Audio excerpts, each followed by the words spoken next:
Oke guys, welcome back to Daily Charting with Toshi, di mana kita akan daily chart your favorite cryptocurrencies. Dan kita masuk ke DCWT sesi kedua, di mana fokus kita akan lebih ke pembahasan komen dan juga charting altcoins.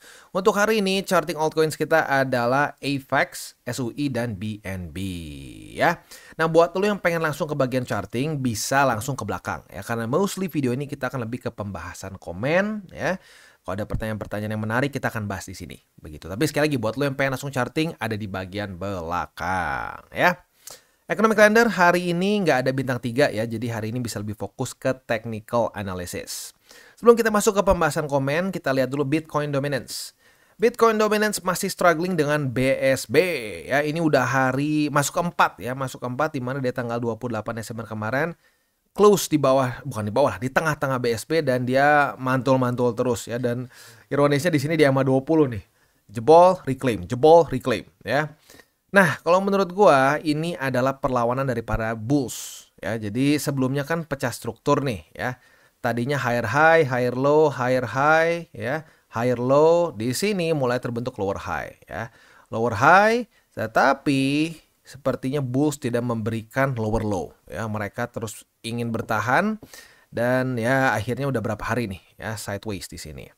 Nah, menurut gua yang menjadi resisten yang penting adalah EMA 50 nih. Apakah 50 akan menjadi resisten bagi Bitcoin dominance atau tidak? Begitu ya. Dan selain itu juga mungkin lebih penting kalau sampai terjadi reclaim di 50, apakah akan terjadi daily close di atas dari 58,46? Karena kalau terjadi di atas dari situ daily close-nya, nah, artinya mulai terbentuk lagi higher high. Begitu ya. Nah, efeknya apa? Ya efeknya tentunya kalau seandainya Bitcoin dominance kembali meningkat, apalagi membuat higher high yang signifikan, lebih tinggi lagi daripada di 59,16, ya berarti Bitcoin akan cenderung outperform alts in general ya. Nggak semua, pasti ada aja yang lo bisa cherry pick yang outperform BTC. Tetapi in general saat Bitcoin dominance meningkat, di situ altcoins akan underperform dibandingkan dengan BTC. Nah, tinggal pertanyaannya itu masa-masa BTC koreksi atau rally. Kalau rally sih mungkin nggak terlalu kerasa gitu. Orang ya udahlah lumayan ya, altsnya juga naik tapi nggak segede BTC. Nah, yang serem tuh adalah kalau BTC-nya koreksi. Nah, BTC koreksi, alts terjun payung. Itu yang sering kali terjadi. Ya, jadi tinggal kita lihat aja dalam beberapa hari ke depan, Bitcoin dominance apakah akan mulai pecah struktur lagi. Ya, jadi baru pecah sebentar udah mulai mau pecah lagi nih. Gitu ya. Ya itu dia mungkin alasannya kenapa gue mengingatkan berkali-kali balance sheet. Balance sheet masih terus turun ya, kita lebih baik mempersiapkan dirinya tuh Bitcoin dominance akan lebih mendominasi. Karena historically speaking seperti itu ya. Kalau sampai terjadi drop yang signifikan bahkan di bawah dari EMA 200 itu seringkali hanya mini altcoin season. Dan cenderung fake out ya. Jadi seperti di sini fake out, seperti di sini lagi fake out. Di sini ya kecil nih. Fake out sedikit di sini dan seperti di 2019 fake out juga ya. Nah, jadi ya itu sih ya. Oke, selanjutnya kita akan bahas dulu mengenai langsung aja ke komen kali ya. Untuk komen pertama dari Melkin Noob Gaming ya.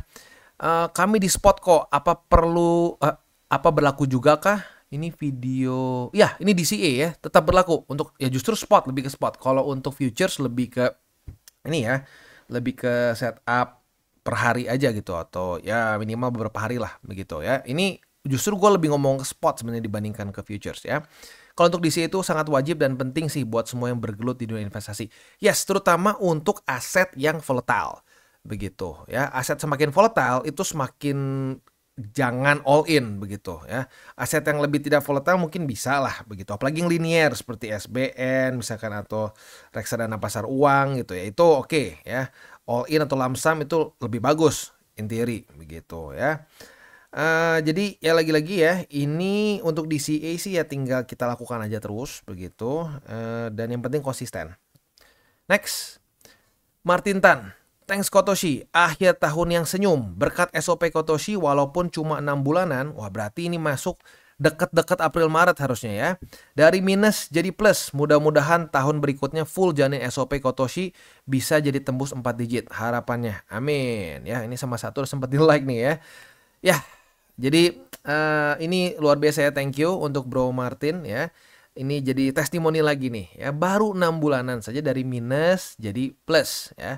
Ya tapi apapun itu kuncinya sebenarnya simple, kuncinya adalah konsisten begitu. Karena apa ya, di TCI tidak pernah ada menjanjikan atau tidak pernah akan, wah kita memberikan jalan cepat untuk bisa plus. Enggak, ini masalah konsistensi aja. Orangnya mau dengerin kita dan konsistensi nggak? Ya kalau ada konsistensinya, bisa.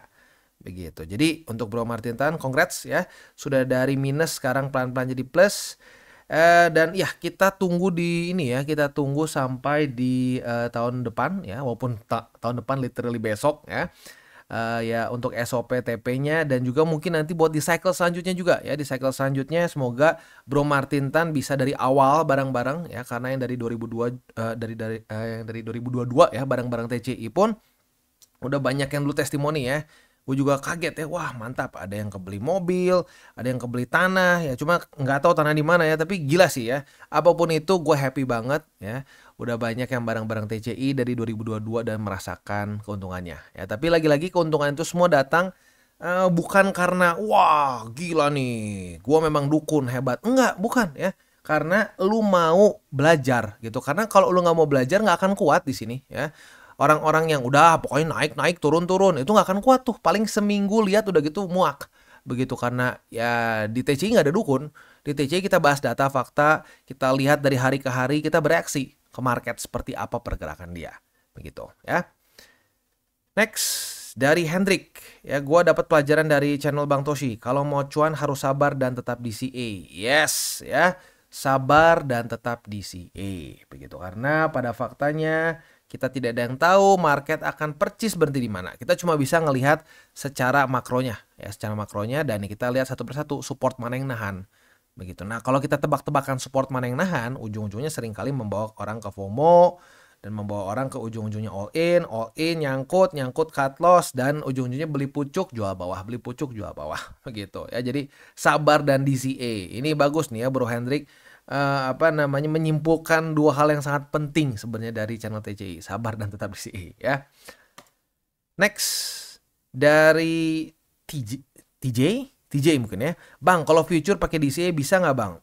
Bisa sih sebenarnya, tapi ya lo bisa nggak ngitungnya gitu, takutnya nanti DCA ujung-ujungnya margin lo kepake banyak, lo nggak hitung bener, liquid gitu ya. Amannya sih spot, tapi in theory bisa futures. Ada temen gue tuh walaupun bukan di kripto ya, dulu dia basically nge-DCA Euro USD ya. Itu lagi kuat trennya, dia DCA aja tuh. Dia DCA posisi long berapa lama tuh. Akhirnya udah berapa gede DTP. Ya tapi sekali lagi, lu bisa ngitungnya nggak? Begitu. Nanti lu nggak sadar margin lu udah pakai banyak, ketahanan lu tipis, ujung-ujungnya turun dikit, liquid semua. Nah itu hancur. Jadi kalau gue pribadi sih sarankan kalau mau DCA lebih mending spot aja, karena nggak ada resiko salah hitung dan nggak ada lagi biaya begitu. Kalau lu buka banyak posisi futures itu ada biaya dari hari ke harinya begitu ya.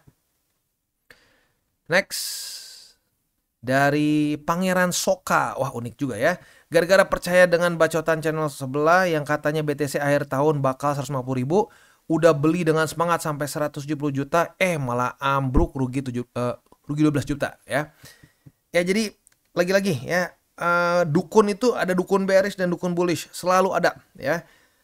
Jadi ya lagi-lagi kadang-kadang sih kita nggak bisa ini ya. Kita kadang-kadang kalau gue tuh udah sampai to the point, ya udah jangan didengerin aja begitu. Dan tugas kita sebagai investor adalah menjadi filter mana analisa, mana proyeksi yang make sense sama cuma tebak-tebakan begitu. Dan kalau gue pribadi gitu ya, gue nggak terlalu suka di kasarnya di time target begitu ya. Ini bukan balapan begitu. Wah gue pengen target di bulan sekian berapa ratus ribu, nggak bisa begitu ya.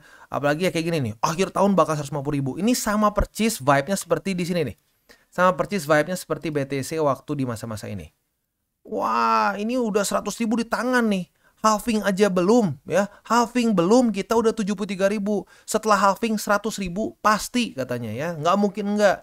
Ternyata malah bukannya 100.000, malah ke 49.000 begitu ya. Jadi makanya sekali lagi kalau gua sih mengingatkan ya, kalau ada orang channel apapun lah, mau orang channel komen atau temen lu ngomong ngebacot apapun, wah BTC atau koin apapun akan mencapai harga tertentu di tanggal sekian, itu bullshit, gue kasih tau aja ya. Nggak ada yang bisa tahu kapan begitu. Ya kalau sampai ada yang ngaku-ngaku dia tahu, ya hanya berbohong atau tebak-tebakan, begitu. Ya jadi ya tapi yang apa ya, yang harus ekstra hati-hati itu nanti ke depannya akan semakin banyak nih orang-orang tebak-tebakan seperti ini.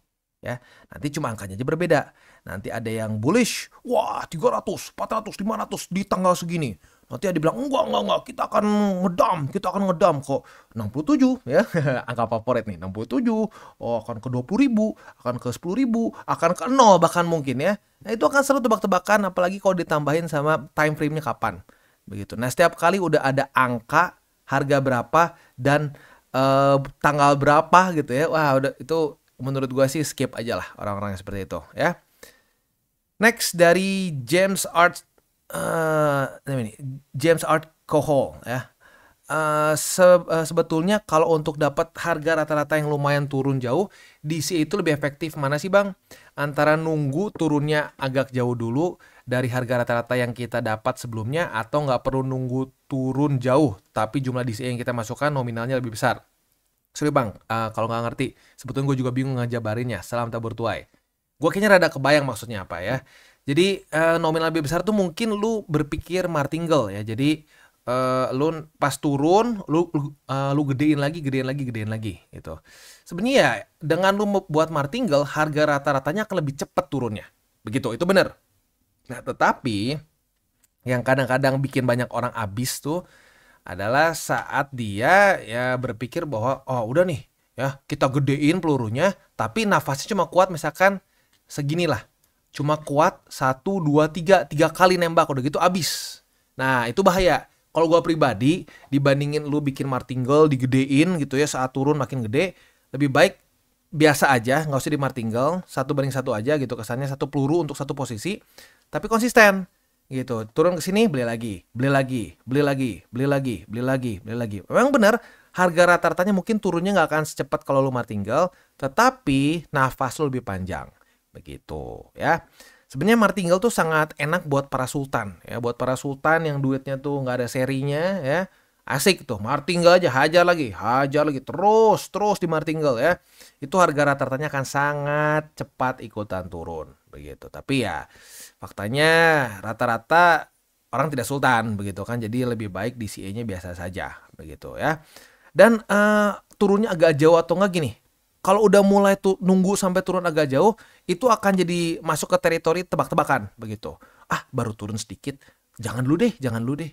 Ah, baru sedikit nih, ntar turun lagi. Ah, jangan dulu deh. Ah, ujung-ujungnya apa? DCA rasa all in begitu ya. DCA rasa all in karena next lagi. Taunya ketinggalan, sedih. Begitu. Jadi ujung-ujungnya strategi DCA jadi nggak kepake. Begitu karena ujung-ujungnya jadi tebak-tebakan juga kalau seperti itu ya. Jadi ya kalau gua sih gini aja, struktur ya itu yang menjadi pertama. Setelah struktur ada MA20, 50. Lalu balik lagi biasanya ke struktur ya karena biasanya akan tetap masih ada. Kalau itu jebol semua lagi baru akan ke BSB begitu ya. Itu kurang lebih ya. Bagus ini pertanyaan yang sebenarnya ini juga ya. Pertanyaan yang dipikir dulu ya, gua suka ya. Ya kadang-kadang memang ini sih buat ngejabarinnya rada repot begitu. Tapi kayaknya sih kayak gitu ya. Kalau gue nangkapnya seperti itu ya. Mungkin kalau ada yang sedikit berbeda sama yang gue tangkap, boleh nanti komen lagi lah ya. Oke, next. Dari Tahfidz Lan Banjar ya. Pergi ke pasar membeli sushi. Terima kasih ilmunya Bang Doshi. Mantap ya. Gue gak tahu kenapa gue suka amused ya sama apa ini ya. Sama yang bukan puisi apa sih ini spesifiknya. Aduh ini pasti guru Indonesia gue kalau ngedenger ini kesel ya. Nggak tahu apa namanya. Pokoknya berirama begitulah ya. Mantap. Next dari Prayoga Ilham ya. Bang, apa mungkin balance sheet bisa naik? Yang mana nggak ada urgency the Fed buat cetak? Atau all season kali ini bakal beda ya? Nggak naik serempak kayak 2021. Melainkan gantian per naratif. Gini, kalau menurut gua ya dari masa ke masa itu sebenarnya gini ya, balance sheet tuh nggak harus naiknya gila ya, nggak harus kayak begitu karena kalau kita lihat ya di masa-masa sini pun gitu ya, di masa-masa awal-awal nih ya, awal-awal altcoins itu mulai boom, itu basically di masa-masa gua masuk ke market sih ya. Gue masuk ke market itu kan 2016 tuh. Nah, kalau lihat di sini 2016 ini drop dengan cukup ekstrim secara dominance-nya. Dan kalau kita lihat di sini balance sheet-nya sebenarnya nggak dalam posisi yang naik gila ya, malah bisa dibilang sedikit flat begitu. Nah, tetapi ya kita tuh sekarang suka nggak suka lagi dalam masa-masa drop yang gila. Ini kan enggak nih, minimal rata nih gitu ya. Nah, kalau ini enggak drop, terjun payung begitu. Nah, jadi ya kalau kita lihat dari data yang kita punya, kalau lagi terjun payung kayak begini, butuh ada peningkatan dulu supaya bisa ke-trigger untuk altcoin season yang sustainable. Begitu ya. Kalau lagi flat gini mungkin bisa-bisa aja ya. Tapi masalahnya kita nggak dalam kondisi seperti ini. Kita lebih mendekati seperti di 2019 dibandingkan dengan di masa-masa gua masuk di market 2016, di mana sekali lagi balance sheet-nya cenderung flat begitu ya. Jadi itu kurang lebih jawabannya. Dan untuk urgensi dari the Fed sebenarnya gampang. Ya, yang pertama bisa urgensi dari si Trump. Si Trump neken nih, ayo lo pokoknya harus turunin nih interest rate, harus naikin balance sheet ya, karena janji politik dia gitu, misalkan janji kampanye begitu. Dan ya itu bisa saja terjadi ya. Yang kedua adalah ya ekonomi US begitu. Mungkin sekarang terlihat baik-baik saja, tapi di 2019 pun ya dulu Jerome Powell bilang baik-baik aja kok ya. Di masa-masa ini nih, wah, kita tidak perlu meningkatkan interest rate ya sampai 2020. Kita nggak perlu mikirin peningkatan interest rate di bulan Juni. Julinya dinaikin. Ya, nggak 2 bulan, 3 bulan. Nggak, Julinya. Dari Juni ke Juli. Di sini aman, di sini tidak aman. Ya, jadi ya, lagi-lagi ya. Mungkin sekarang kita kelihatannya kayak, The Fed bilang baik-baik aja tuh. Yes, bener. Sekarang menurut dia seperti itu. Tapi hanya dalam kurun waktu yang sangat singkat pun, historically speaking, the Fed bisa berubah 180 derajat. Begitu ya. Next. Dari ini Ian. Oh ya, Ian Pradinata Hareva ya. Bang, tolong dijawab ya. Tolong dijawab ya di video selanjutnya. Wah, oke. Sebenarnya itu bagusnya gimana sih sistem investasi DCA? Contoh beli di angka 92.000, terus naik ke 100.000 kita jual. Enggak seperti itu ya. Nanti koreksi lagi, beli lagi, begitu seterusnya, atau dibiarin sampai bertahun-tahun. Bukan kayak gini ya. Ini ada Bro Aina. Biasanya Bro Aina tahu nih ya cara berpikir gua. Coba kita lihat ya. Izin bantu jawab, Kak. Lebih ke spot long term sih, Kak. Sampai dapat target TP berkala dengan panduan weekly close dan BSB. Yes, weekly close di atas Bollinger Band ya, BSB untuk lebih ke main scenario begitu. Jadi TCI sedang akumulasi dengan DCA di support-support tertentu, walaupun target TP-nya boleh lain dari cara BTC, sesuai kebutuhan masing-masing. Yes, benar ya.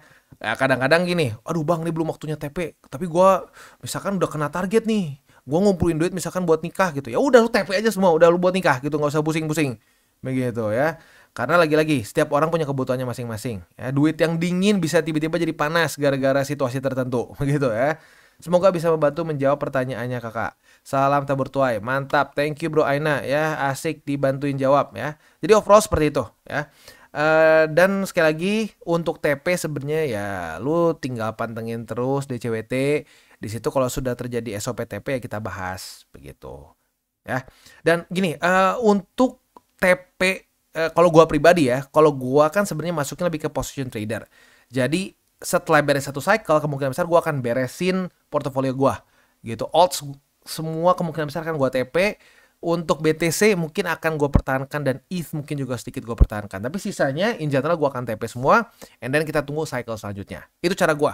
Tapi kalau mau dibiarin sampai bertahun-tahun, wah bang ini buat dana pensiun gue misalkan, itu boleh aja. Ya jadi makanya lagi-lagi walaupun dengan sama-sama DCA bisa banyak caranya. Tapi kalau cara gue seperti ini dijelaskan sama Bro Aina begitu ya, karena sekali lagi trading plan itu sangat subjektif, setiap orang bisa berbeda-beda ya. Sorry, bukan subjektif lah, sangat very individual begitu. Setiap orang bisa berbeda caranya ya, walaupun ya mungkin perbedaannya itu bisanya minor tweaks begitu. Next dari CSPTY Lover ya, akan banyak anomali karena adopsi makin banyak dan banyak investor baru dari bukan perorangan tapi institusi bahkan negara. Mungkin juga semua pada wait and see sampai Trump jadi presiden Amerika. Yes, ya itu juga banyak yang berteori seperti itu. 20 Januari kalau nggak salah ya. Kita lihat sampai menuju ke 20 Januari apakah akan terjadi rally yang signifikan. Kalau sampai terjadi rally yang signifikan, ada kemungkinan itu adalah buying the rumor and selling the news. Ya, tapi kalau nggak ada rally signifikan, ya berarti kita lihat nih tanggal 20 ada kemungkinan bisa jangan-jangan bisa rally ya. Ya tapi apapun itu, mau indikasinya apapun itu, tetap aja kita beli di support. Begitu. Jangan sampai kita berpikir nanti, oh Trump bakal kepilih nih ya. Bukan kepilih, Trump bakal naik nih. Waktu naik pasti ngepump. Enggak, pasti ngedam. Enggak, jangan tebak-tebakan ya. Tapi di tanggal-tanggal yang rawan, yang ada kemungkinan volatility tinggi, kita ekstra hati-hati dengan posisi kita, terutama posisi futures begitu ya. Dan ya untuk ini benar juga sih, adopsinya tuh udah banyak oleh investor ya. Dulu sempat ada yang berpikir, oh enggak, BlackRock tuh cuma penyelenggara, jangan salah, BlackRock tuh nggak punya BTC. Salah besar ya. BlackRock punya exposure ke BTC lewat ETF dia sendiri ya, dengan dana yang dia siapkan di kemarin tuh fund apa gitu spesifik ya, global apa fund gitu ya.